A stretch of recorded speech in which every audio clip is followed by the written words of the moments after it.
வேண்டாம் வேண்டாம் வேண்டாம் வேண்டாம் வேண்டாம்.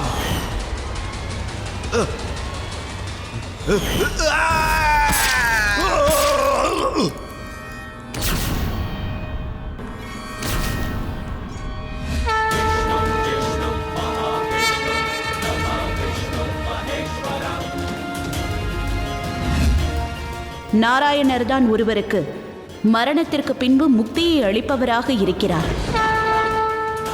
நாராயணர் இன்று மது எனும் அரக்கனை கொன்று வெற்றி வாகை சூடியிருக்கிறார். ஆகையால் இன்றிலிருந்து நாராயணர் மதுசூதனன் என்ற பெயராலும் அழைக்கப்படுவார். என்னால் இவர்களை தங்கள் உதவியால் தான் அழிக்க முடிந்தது. தாங்கள் தான் கேடவனின் தீய சக்தியை அழிக்க உறுதுணையாய் இருந்தீர்கள். அதனால் மகா காளியை இன்று முதல் இந்த பிரபஞ்சம் கேடவி என்ற பெயராலும் அழைக்கும். வாருங்கள் நாராயணரே, நாம் பிரம்மலோகம் சென்று மீண்டும் வேதங்களை நிறுவலாம்.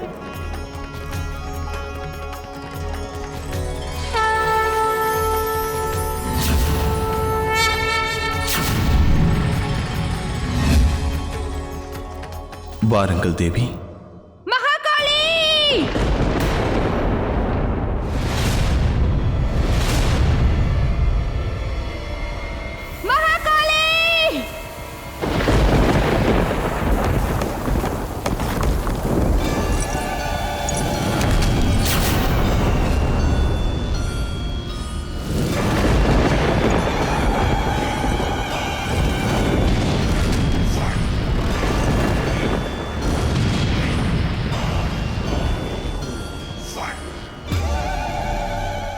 உன்னை யார் இவ்வாறு செய்தது?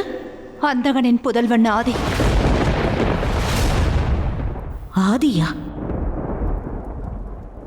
எனக்கு என் தந்தையின் அஸ்தி வேண்டும்.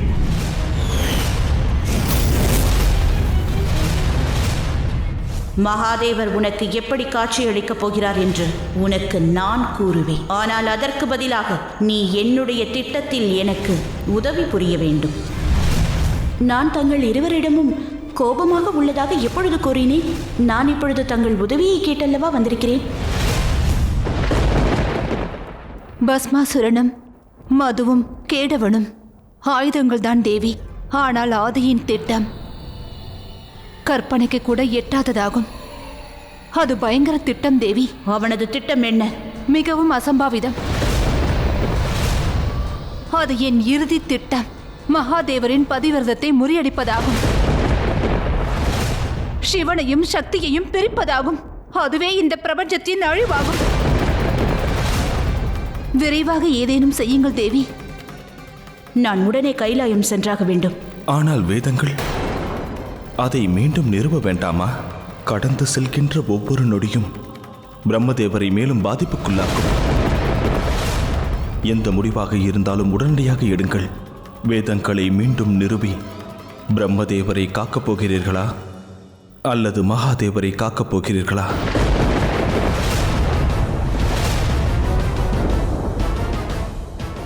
ஆதி கைலாயம் சென்று விட்டான் பார்வதி.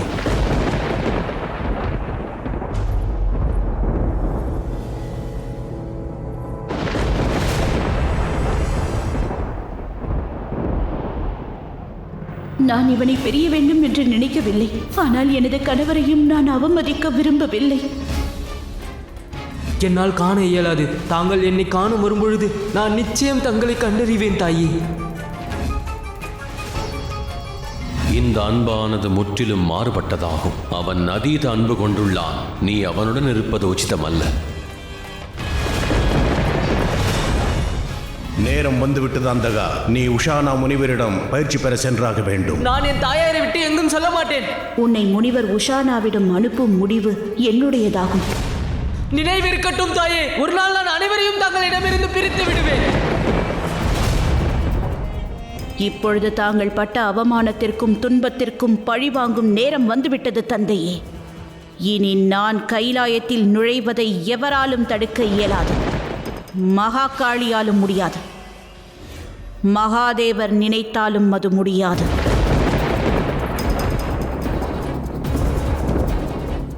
இனி எவரேனும் எனது வழியில் வர முயற்சி செய்தால் அவர்களை நான் அழித்து விடுவேன். ஒருபுறம் பிரம்மதேவரை காக்கும் பொறுப்பு, அதில் தான் இந்த பிரபஞ்சத்தின் பாதுகாப்பை அடங்கியுள்ளது. மறுபுறமோ உனது கணவரின் பதிவிரதத்தை காக்க வேண்டும், அதில் தான் உனது சுயமும் அடங்கியுள்ளது.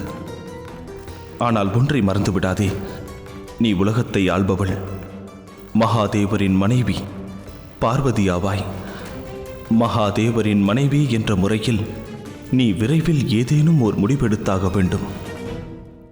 சிவன்தான் சக்தி, சக்தியே சிவன். உன்னுள் இருந்து எழும் வார்த்தைகளின் ஒவ்வொரு சொல்லும் நான். கவலையுற்ற நீ சிந்தும் கண்ணீரின் ஒவ்வொரு துளிகளும் நானே. இந்த பற்றற்றவனுக்கு பற்றே நீதான். ஆதி தான் பெற்ற வரத்தின் காரணமாக அவன் எந்த வடிவத்தையும் பெற்றுவிடலாம். அவனது இந்த சூழ்ச்சியை கண்டறிவது மும்மூர்த்திகளுக்கே கடினமானதாகும். அதற்காக என்னுடைய வடிவத்தை எடுத்து கைலாயத்தில் அவன் நுழைந்து விடுவதனால் மட்டும் அவனால் மகாதேவரின் பதிவிரதத்தை முறியடிக்க முடியாது.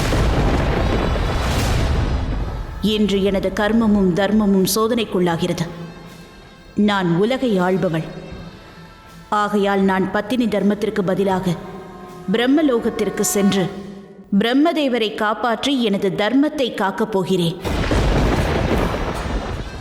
ஏனென்றால் எனக்கு என்னுடைய மகாதேவர், அவர் மீது எனக்கு முழு நம்பிக்கை உள்ளது. அவர் இருக்கும் வரையில் எவராலும் சிவசக்தி உறவை முறித்துவிட முடியாது. ஆகையால் வாருங்கள், பிரம்மலோகத்தை நோக்கி செல்லலாம். அதன் பிறகு நான் கைலாயத்திற்கு சென்று ஆதியை எதிர்கொள்கிறேன்.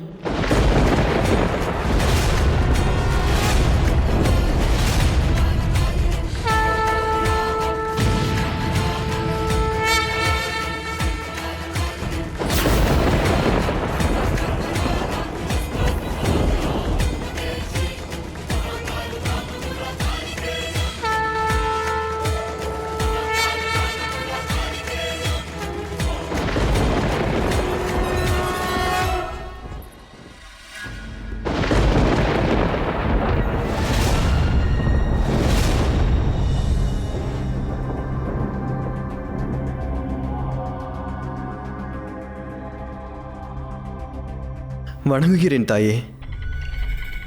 தாங்கள் விரைவாக வந்து விட்டீர்களே, அனைத்தும் நலம்தானே? ஆம், அனைத்தும் நலம்தான். ஆனால் நீங்கள் என்ன செய்கிறீர்கள்? நீங்கள் கைலாயத்தின் வாயிலில் பாதுகாப்பாக நிற்க வேண்டாமா?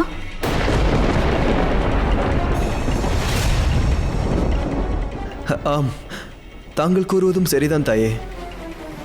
என்னுடைய அறிவு சற்று குறைவுதானே. நாங்கள் இப்பொழுதே கைலாய வாசலுக்கு செல்கிறோம். வருகிறோம் தாயே.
இனி கைலாயத்திற்குள் மும்மூர்த்திகளை தவிர வேறு எவரும் நுழைய இயலாது.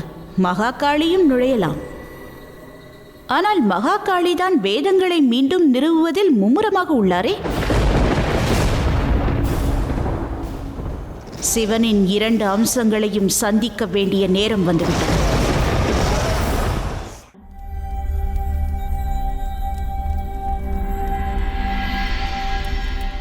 நினைவிருக்கிறதா பார்வதி? இந்த யாகத்தின் வெற்றியில்தான் பிரம்மதேவர் மற்றும் படைப்பின் சுயம் உள்ளது. நாம் இந்த யாகத்தின் வாயிலாக விரைவில் 4 வேதங்களை நிறுவியாக வேண்டும். இந்த யாகத்தை ஒருமுறை தொடங்கிய பிறகு எக்காரணத்தை கொண்டும் தடை ஏற்படவே கூடாது.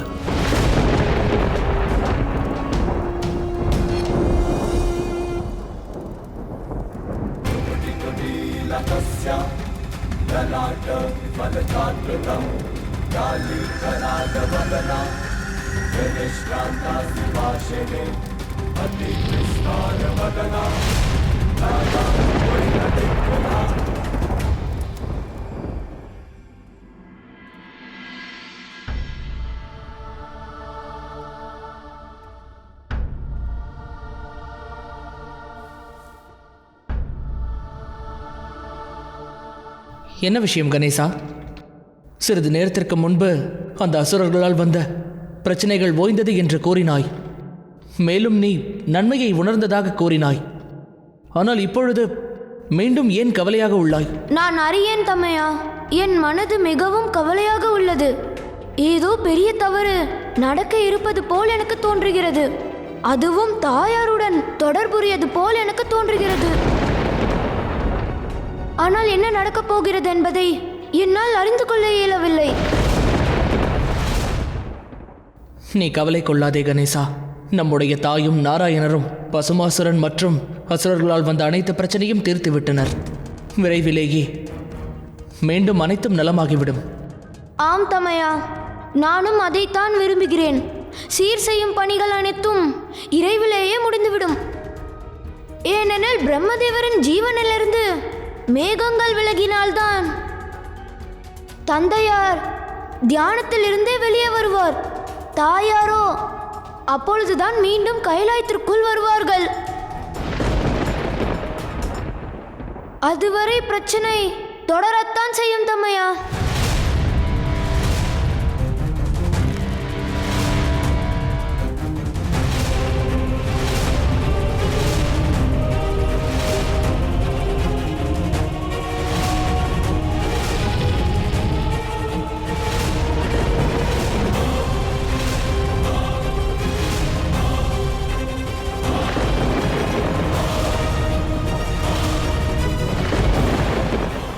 தேவி, ரிக்வேதத்தை மீண்டும் நிர்மாணிப்பதற்கு துவங்கிவிடலாம்.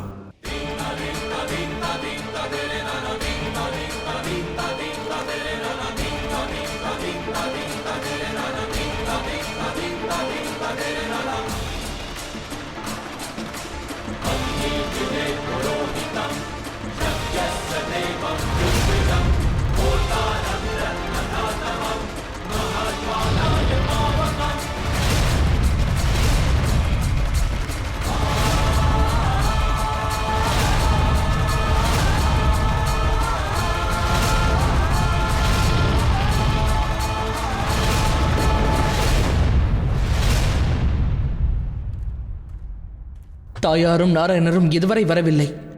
அவர்கள் நலமாகத்தானே உள்ளார்கள்.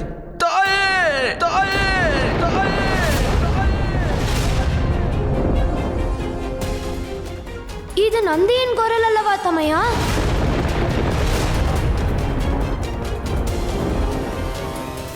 உருவத்தை மாற்றிக்கொள்வது மட்டுமல்ல, மற்றும் வேறு பல வழிகளிலும் ஒருவரை எப்படி சூழ்ச்சி செய்து ஏமாற்றுவது என்பதை அறிவேன். அது மட்டுமல்ல கார்த்திகேயா, ஒரு மாவீரனான உன்னுடைய அடுத்த அடி இதுதான் என்பதை நான் அறிவேன். சற்று பொறு விநாயகா. நீ இங்கேயே இரு. நான் சென்று நந்தி அவர்களை பார்த்துவிட்டு வருகிறேன். வேண்டாம் தமையா, கைலாயமும் கைலாய வாசிகளையும் காப்பது நம் இருவரின் கடமை அல்லவா? இல்லை கணேசா, நான் உனக்கு அனுமதி தரும் வரை நீ இங்கிருந்து எங்கும் செல்லக்கூடாது. இது உன் தமையனின் கட்டளையாகும்.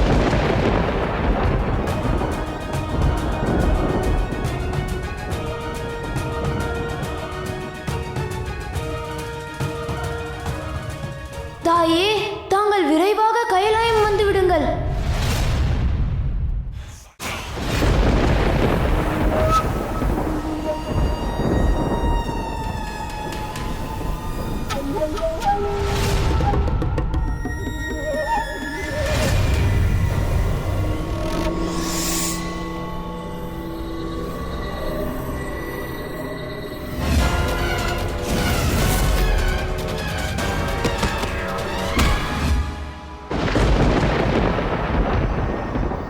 யார் பலசாலி என்பதை நான் இப்பொழுது உனக்கு காட்டப் போகிறேன்.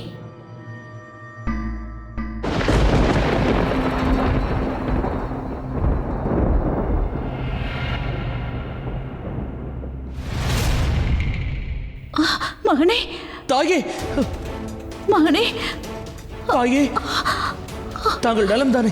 வாருங்கள், வாருங்கள் தாயே, இங்கு அமருங்கள். தாங்கள் நலமாக உள்ளீர்கள் அல்லவா?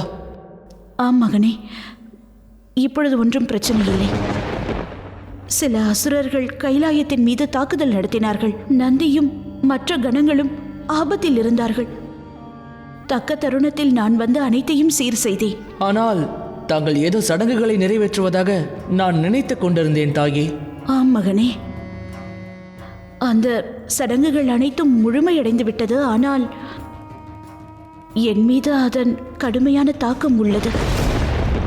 மகனே, நீ ஒன்று செய். நீ உடனே சென்று மகாதேவரை அவரது தியானத்திலிருந்து எழுப்பு. இனி அந்த மகாதேவரால் மட்டும்தான் எனக்கு உதவி புரிய இயலும். ஆகட்டும் தாயே, நான் கணபதியை தங்களுடன் விட்டுவிட்டு சென்று தந்தையை எழுப்புகிறேன். வேண்டாம் மகனே, அதற்கு எந்த தேவையும் இல்லை. நீ சென்று மகாதேவரை தியானத்திலிருந்து எழுப்பிவிடு.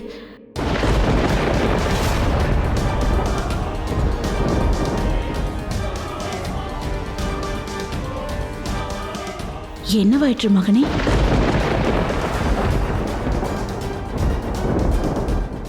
இல்லை, ஒன்றுமில்லை தாயே. அனுமதி அளியுங்கள். இப்பொழுதே சென்று தந்தையை அழைத்து வருகிறேன்.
ரிக்வேதம் மீண்டும் நிர்மாணிக்கப்பட்டு விட்டது.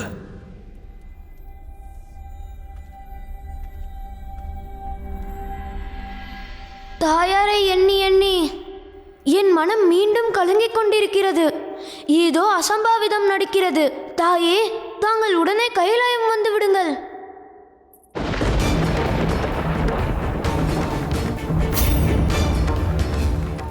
பொறுங்கள் தாயே. தாயார் இந்த கவலத்தை எனக்கு தந்தாக வேண்டும். நான் உனது தமையன் ஆவேன். உன்னை விட எனக்கு தாய் மீது உரிமை உள்ளது. இல்லை, இந்த கவலத்தை நான் தான் உண்ணுவேன். தாயே, என்னால் கணபதியுடன் உணவருந்த இயலாது. இவ்விடத்தை விட்டு அவனை செல்ல சொல்லுங்கள். மறந்து விடாதே அந்தகா, நீ ஒரு விருந்தினன் ஆவாய். ஒரு விருந்தினர் போல் நடந்து கொள்.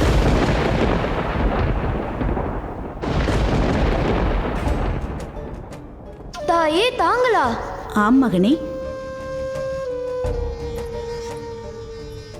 நான் இங்குதான் உள்ளேன். நீ கவலையின்றி இரு. நான் மீண்டும் வேதங்களை நிறுவிவிட்டேன். இப்பொழுது அனைத்தும் நலம். மகாதேவரும் விரைவில் தியானத்திலிருந்து வந்து விடுவார். அதுவரை உனக்கு நான் என்னுடைய கைகளால் மோதகம் ஊட்டிவிடுகிறேன். வா மகனே.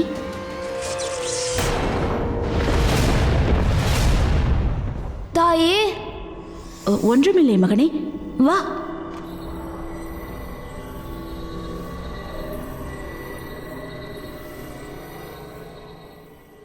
தேவி, யஜுர்வேதத்தை மீண்டும் நிறுவத் தொடங்கலாம்.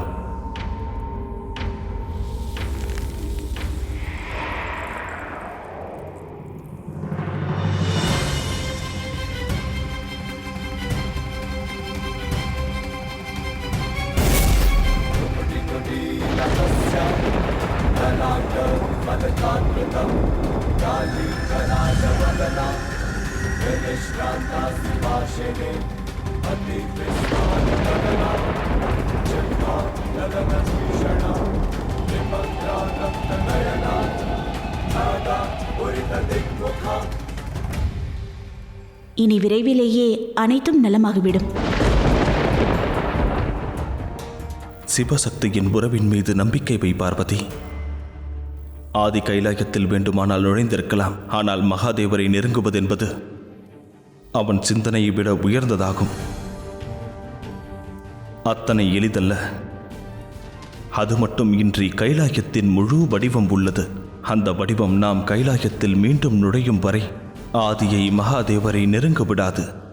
ஆனால் அதுதான் என் கவலைக்கான காரணம் நாராயணா. ஆதியின் தீய சக்தி முதலில் கணபதியை தான் தாக்க நினைக்கும்.